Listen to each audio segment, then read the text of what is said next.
it's Ellie. Welcome to the very first episode of Planet Coaster Fairytale and Speed Build. So, I recently got the game Planet Coaster, obviously, and I kind of love it.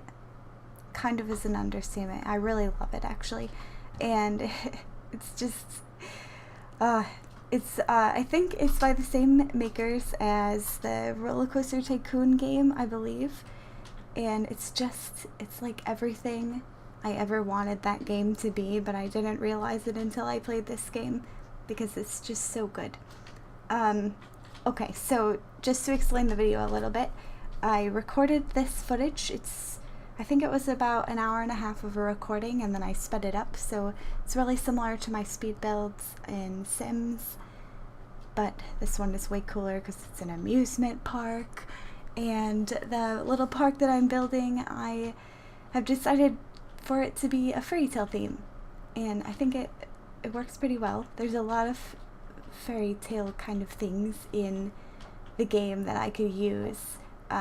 It kind of has ended up being more of a fantasy land, I guess, than a fairy tale land. There's like some haunted houses and stuff that I've built already for it because I've recorded quite a few episodes of this already, but yeah, I think it just turned out so cool and I've really enjoyed building this park.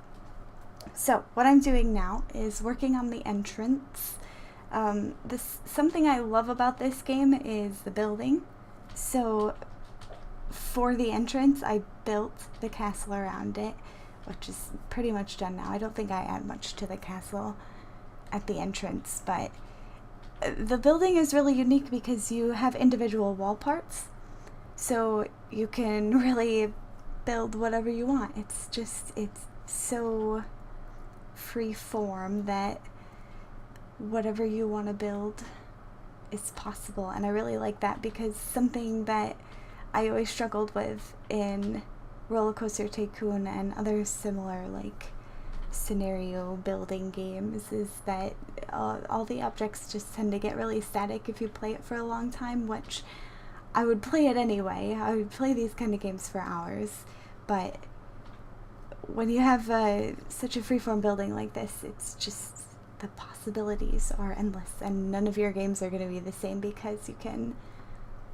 build so many different themed parks, which is not something you can do in Roller Coaster Tycoon at all. So, like, the little shops and things look so distinct and kind of silly if you try to build a theme park and then you have like a giant ice cream cone in the middle of your fairy tale land. That would be, yeah, just doesn't really work that well for immersion, but for this it's so perfect.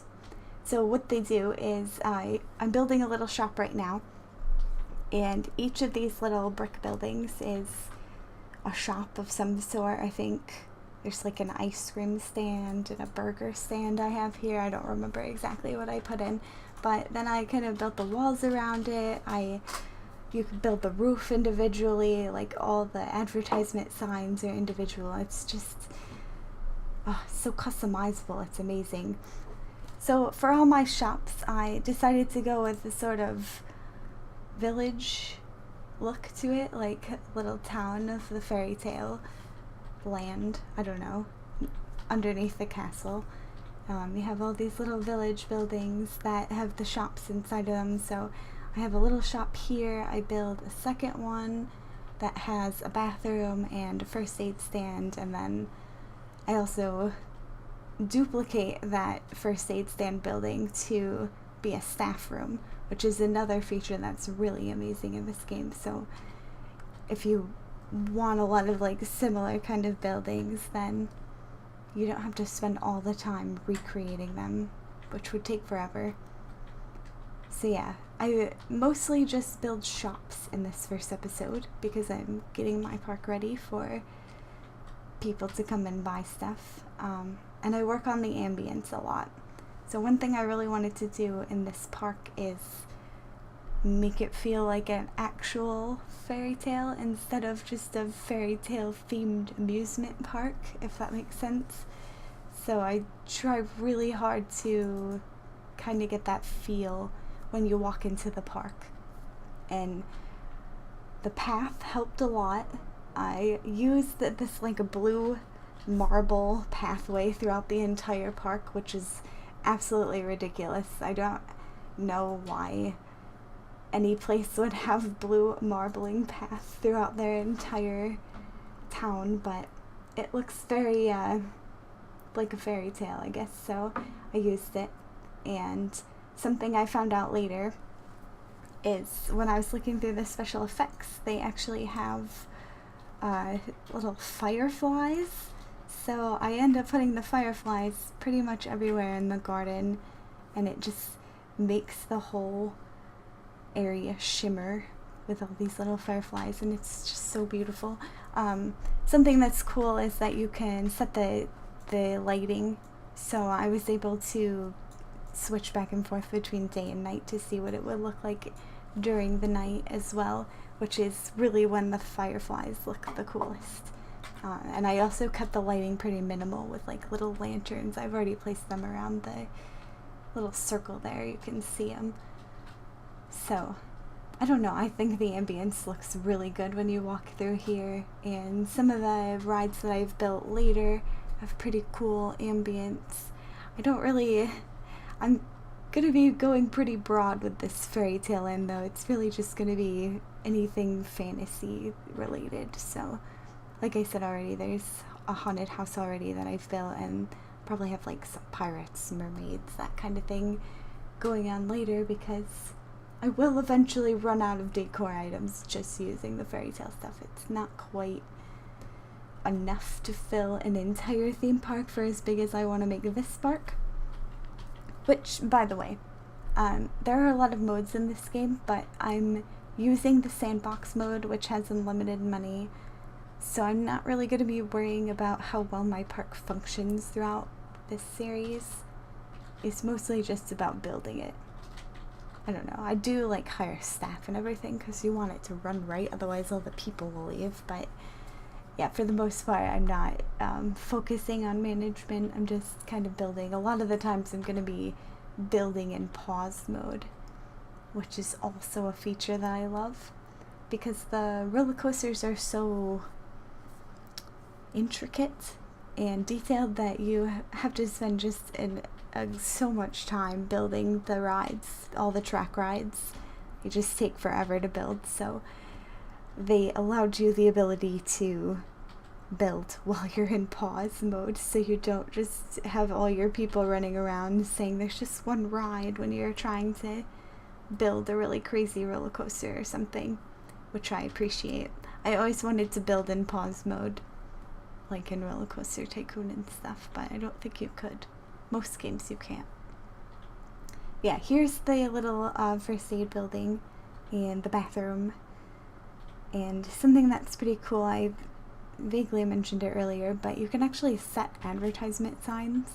So I put a little fantasy bathroom sign. I honestly don't really know what it's supposed to mean. It's got like a princess and like a little king picture on it. Apparently that means bathroom is what the sign is labeled as anyway, but yeah, you can set it to advertise for certain shops. So the bathroom sign advertises for the bathroom, and in the other building I made a custom sign to say food court, and then I selected all of the food shops for it to advertise for.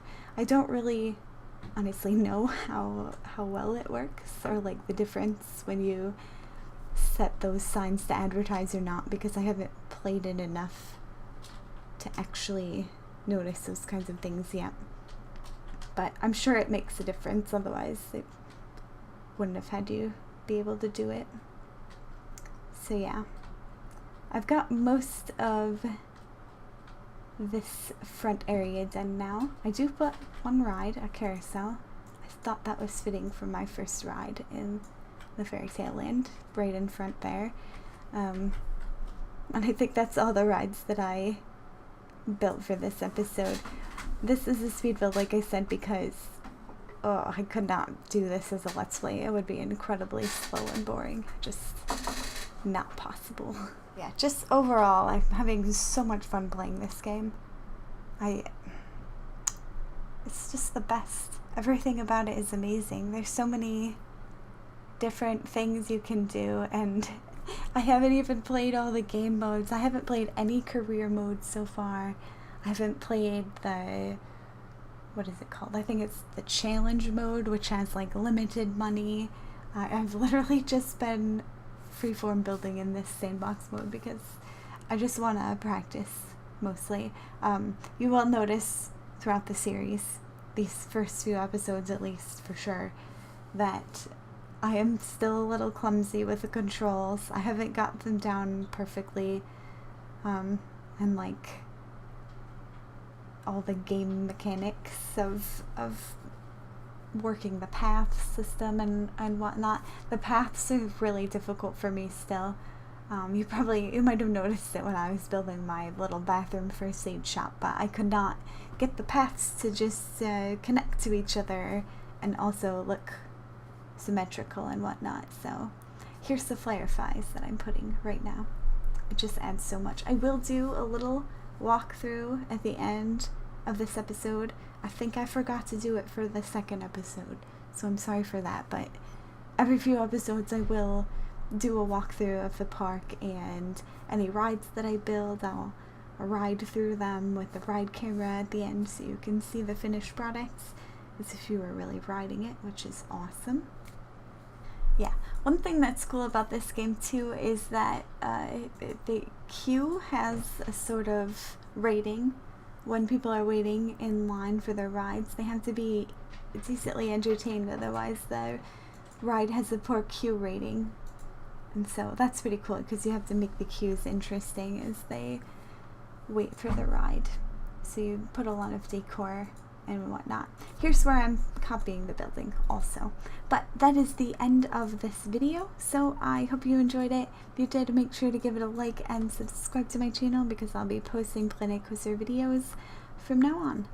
Thanks for watching, and I hope to see you in the next video. Until then, bye!